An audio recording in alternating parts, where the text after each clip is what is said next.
DICT nagbabala laban sa pagdami ng mga scam ngayong holiday season. Tulad ng love scam na ang target daw yung mga malalamig o walang kasama magdiwang ng Pasko.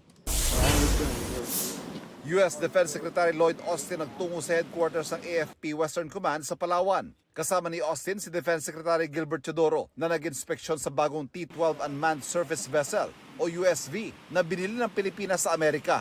Ang T-12 USV ay tila drone na may kamera na sa dagat pinapaandar imbes sa ere. Pangulong Marcos nanawagan sa mga ahensya ng gobyerno na iwasan muna ang mararangyang Christmas party. Ipantulong na lang daw sa mga nasalanta ng bagyo ang matitipid.